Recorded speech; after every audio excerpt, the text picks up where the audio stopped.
제 목소리가 은혜롭지요?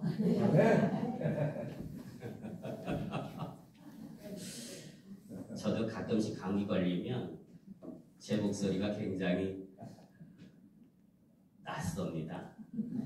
네, 낯서요. 또 갑자기 또 조명도 나가지고 분위기를 다 잡아주면서 집중할 수 있도록 했는데 컴퓨터도 나가가지고 또 다시 깜짝 놀라서 켰는데 이럴 때일수록 설교를 좀 외웠으면 얼마나 좋을까 이런 생각을 하게 돼요. 다 외워가지고 전하면 참 좋겠다라는 생각을 하게 되어집니다. 어찌됐든 하나님께서 제게 주신 그러한 힘대로 능력대로 또 하나님의 말씀을 증거하도록 그렇게 하겠습니다. 하나님께서 주시는 은혜가 저와 여러분들에게 말씀을 통해서 임하게 되시기를 바랍니다. 오늘 우리가 읽은 이 말씀은 양의 우리의 비유를 통해서 예수님께서 교훈을 주시는 그러한 말씀입니다. 이 말씀의 그 비유를 우리가 살펴보게 되어질 때 먼저 1절을 보게 되어지면은 내가 진실로 진실로 너희에게 이르노니 그렇게 말씀을 하고 있습니다.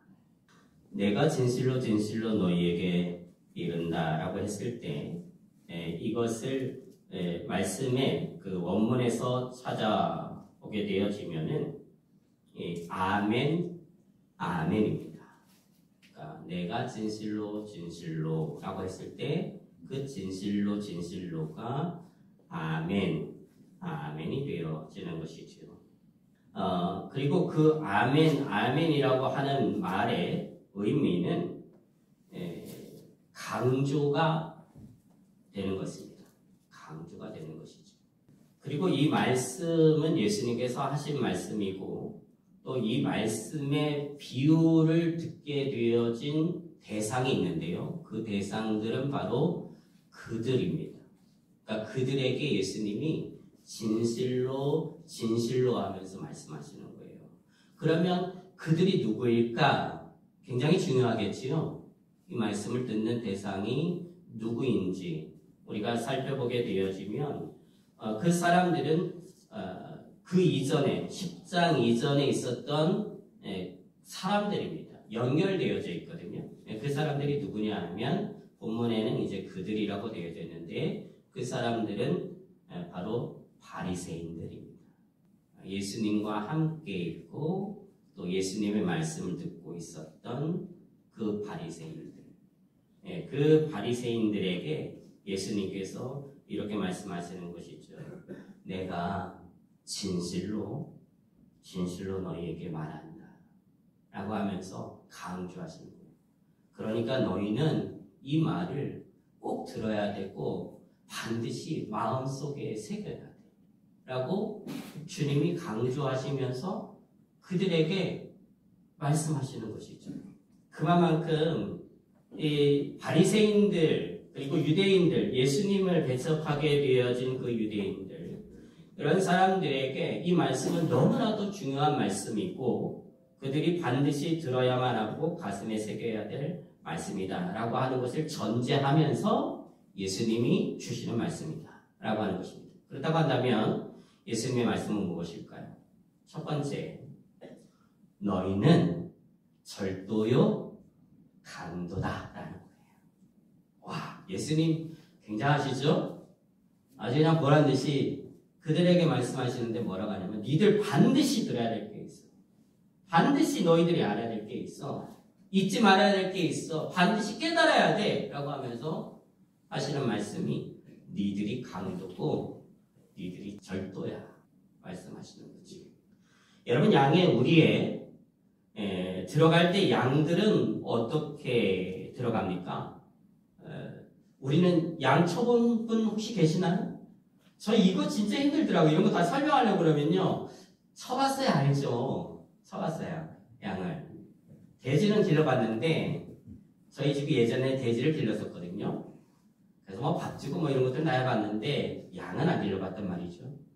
근데 이제 찾아보면 이 양들은 양의 우리에 들어가지요. 근데 그 양의 우리에 들어갈 때 반드시 목자를 통해서 들어갑니다. 양은 혼자 움직이는 법이 없어요. 만약에 목자가 인도하다가 목자가 없어지잖아요. 양이 어떻게 하느냐 하면 그냥 가만히 있는데요. 그냥 가만히 있는데요.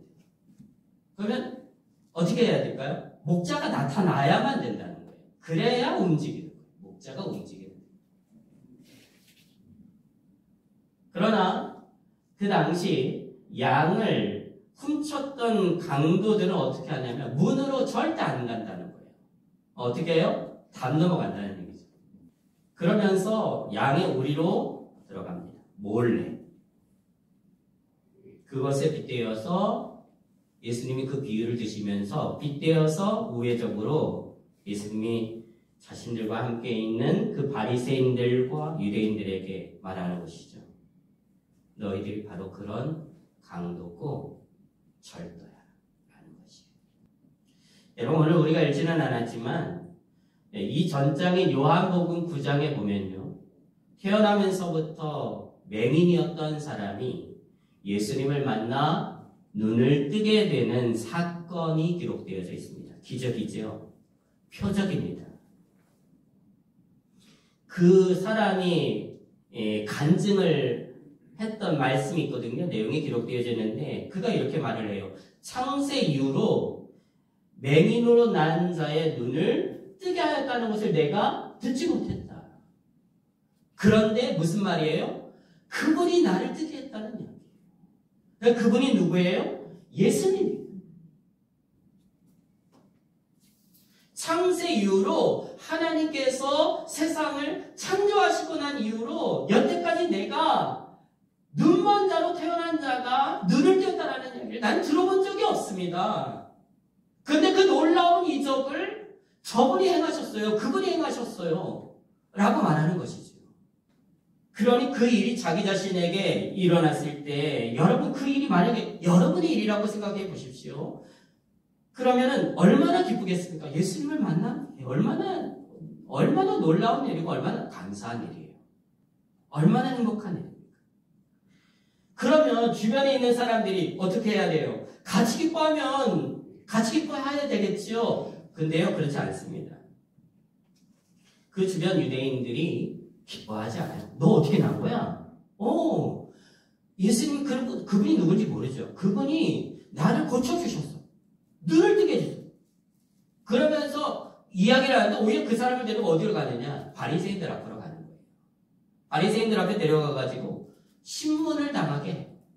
그러면서 너 어떻게 눈을 떴느냐? 그 안식일에 이런 일을 행한 자가 누구냐? 라고 하면서 정죄를 하게 되어지는 방향으로 교묘하게 틀어버리죠.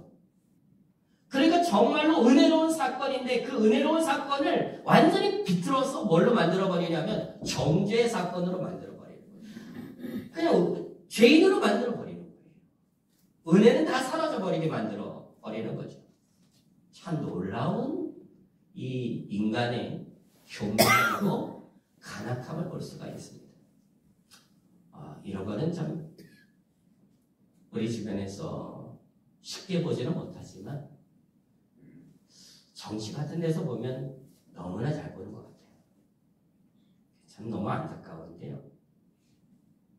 어찌됐든 그 눈뜬 자를 오히려 바리새인들에게 데려가서 신문을 하고 그 신문하는 과정에서 눈뜬 자가 예수님을 하나님께서 보내신 자다 이렇게 이제 고백을 하거든요. 그들 앞에서.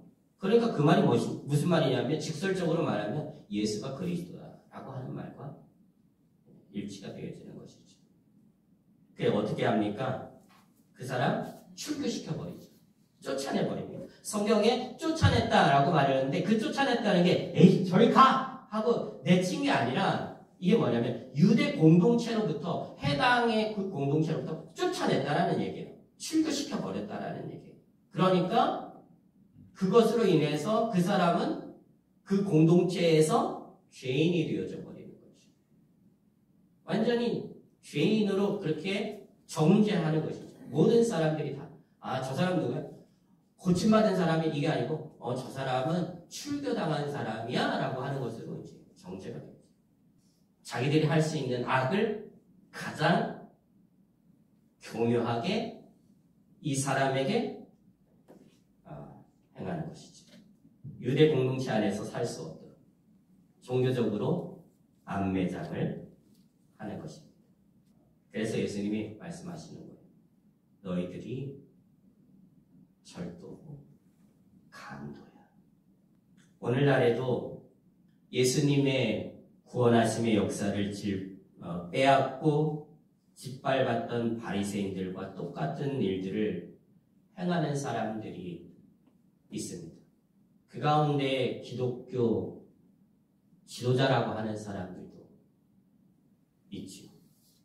예수님을 믿고 구원받은 하나님의 자녀들을 예수님으로부터 빼앗아서 자신의 욕망을 성취하기 위한 수단으로 악용하는 것입니다. 그 종교 지도자들을 향해서 예수님은 오늘 말씀을 통해 뭐라고 말씀하시냐면 너희들이 내 양떼를 훔친 도둑이고 강도라는 거예요. 그러니 이런 거짓 종교 지도자들에게 여러분 끌려다니지 말아야 합니다. 우리의 마음속에 다시 한번 새길 수 있기를 원합니다. 우리의 목자가 되시는 분은 누구세요? 예수 그리스도세요. 예수님밖에 없어요. 오직 한 분. 우리의 목자가 되시는 분은 오직 한 분. 예수님입니다.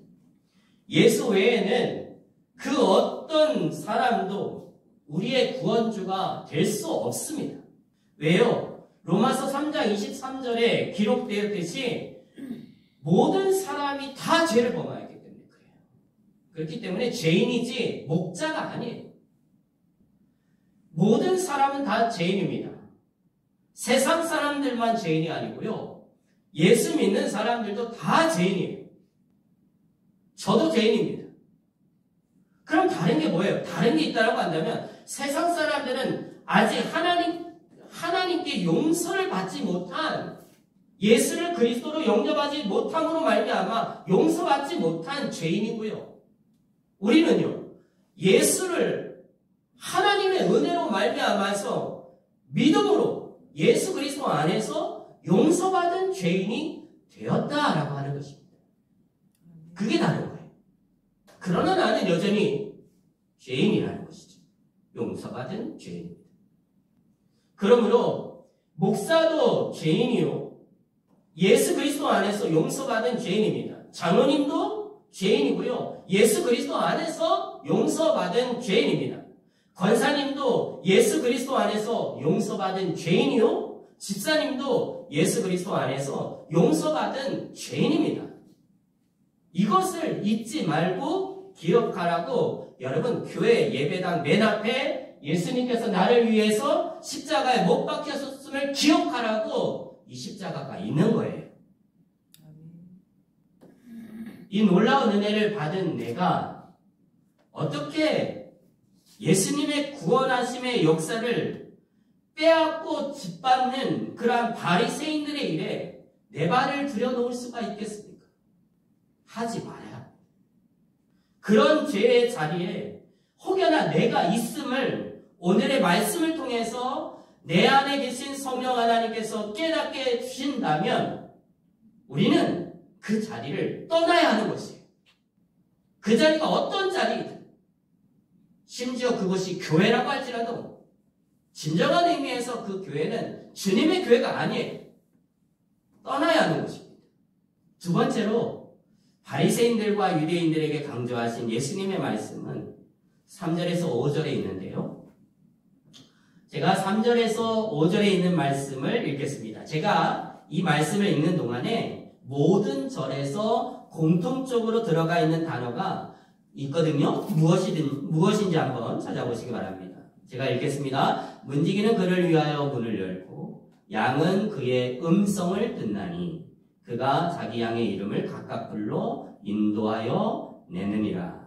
자기 양을 다 내놓은 후에 앞서가면 양들이 그의 음성을 아는 후로 따라오되 타인의 음성은 알지 못하는 거로 타인을 따르지 아니하고 도리어 도망하느니라 그랬습니다. 강조를 하긴 했는데 처음부터 강조를 좀 했어야 되는데 두 번째부터 했어요. 아시겠어요? 네. 뭐죠? 음성이에요. 음성. 저쪽에 그 충북에 있는 음성 말고요. 음성 말고 예수님의 음성이죠. 목자의 음성이에요. 그게 음성. 3절과 4절에는 그 옆에 이제 부언해서 붙여주죠. 그의 음성. 목자의 음성이죠. 그리고 5절의 음성은 음성인데 똑같은 음성인데 구별해야 될 음성이에요. 그 음성이 뭐냐면 타인의 음성이에요. 그러니까 목자의 음성이 아닌 것이죠. 여러분 양들의 생명을 유지하고 생존하기 위해서 필요한 것은 많습니다. 물도 필요하고요. 그리고 풀도 필요하고 밤이면 안전하게 쉴 수 있는 우리도 필요합니다. 그러나 그 필요보다 양들에게 더 중요한 게 있다는 거예요. 오늘 말씀해 보면.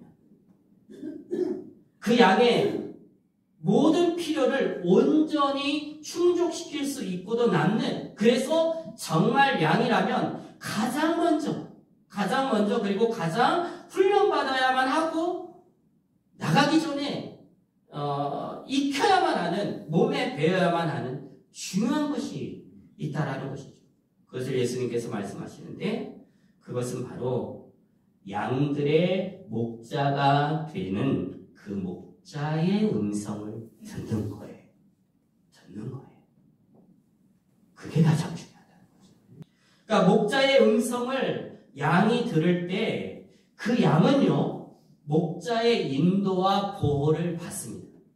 그러니까 목자의 음성을 들을 때 양의 모든 필요는요, 일마다 때마다 다 채워질 수 있습니다. 왜요? 목자가 다 인도하기 때문에. 책임지기 때문에.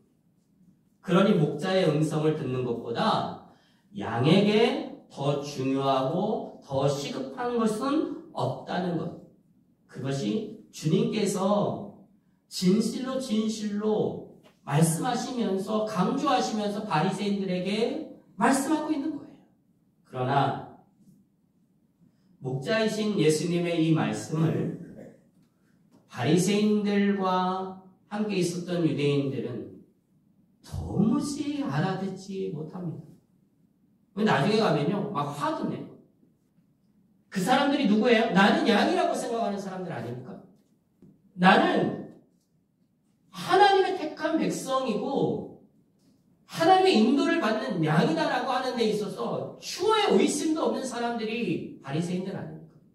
그렇게 확신하는 사람들이 지금은요, 하나님께서 보내신 그 목자 예수 그리스도 그분의 음성을 듣지 못한다는 이야기입니다. 깨닫지 못해요. 그 비극을 이 비유를 통해서 예수님은 보여주시면서 교훈하시는 것이죠. 그래서 본문 6절 말씀에 이렇게 증거하지요.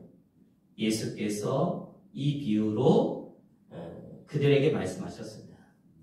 그들은 그가 하신 말씀이 무엇인지 알지 못하니라.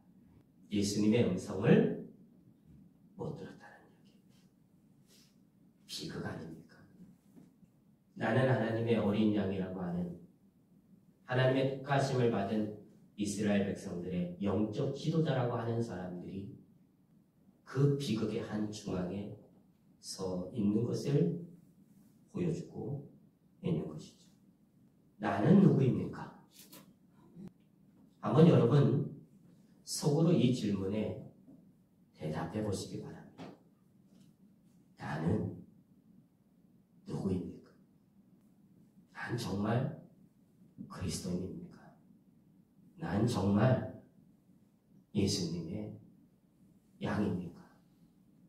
내가 진정 예수님의 양인가 아닌가를 확인하는 방법이 있습니다. 3절과 5절에 그 답이 나오는데요. 예수님의 양은요, 첫 번째, 내가 예수님의 양이라고 하는 걸 어떻게 확인하느냐 하면 예수님의 음성을 듣는다는 거예요. 예수님의 말씀을 통해서 들려주시는 예수님의 그 음성을 오늘 내가 듣는다는 이야기예요. 두 번째, 예수님의 음성을 듣는 게 다가 아닙니다. 두 번째가 있는데 그 음성을 들려주신 예수님을 신뢰함으로 그 목자의 음성을 따라가는 순종의 삶을 살아갑니다. 이게 두 번째입니다. 예수님을 신뢰하기 때문에 그 목자의 음성에 어떤 말씀을 하시든지 간에 그 말씀이 생명의 말씀이고 능력의 말씀이고 나를 살리는 말씀, 심지어 내가 원하지 않는 말씀이다. 심지어 그것이 나를 십자가에 못 박는 그런 말씀이라 할지라도 그 말씀이 나를 살리는 말씀이요 나를 새롭게 하는 하나님의 말씀이다. 예수님의 말씀이다. 라고 하는 것이 내 안에서 고백되어지고 그래서 기쁨으로 순종하면서 나아가게 되어진다라고 하는 거예요. 네. 세 번째로 내가 예수님의 양이라고 한다면 목자이신 예수님의 음성을 알기 때문에 예수님의 음성이 아닌 것에는 예수님의 음성이 아닌 타인의 음성 그 음성은 완전히 구별되는 음성처럼 보이는 게 아니겠지요? 예수님의 음성처럼 들리는 아주 흉내내는 교묘한 음성이겠지요. 그 음성들을 분별합니다. 그래서 아무리 예수님처럼 말한다 할지라도 목자의 음성이 아니라면 예수님의 음성이 아니라면 내게 들려지는 그 말씀이 예수님의 말씀이 아니라고 하는 확신이 들기 때문에 그 음성을 따르지 않고 어떻게 한다고요? 도망친다. 떠나간다고요. 왜요? 그것은 예수님의 음성이 아니기 때문에 그래요. 그러니까 거짓 선지자들 얼마나 교묘합니까? 얼마나 예수님처럼 사람들 유혹합니까? 얼마나 많은 사람들을 몰아가면서 자기 자신이 예수님의 어떤 보내심을 받은 특별한 사람이면 그렇게 자랑합니까? 속지 말아야 돼요. 그런 자리에서는 도망쳐야 되는 것입니다. 오늘 이 비유의 말씀을 통해서 우리들에게 주시는 교훈을 마음속 깊이 새기고 오직 나를 위해서 십자가에 죽으시고 부활하신 예수 그리스도만을 따르고 순종하는 그런 삶을 살아가시는 양, 예수님의 양, 그 양, 저와 여러분이 되어줄 수 있게 되시기를 주님의 이름으로 축복합니다.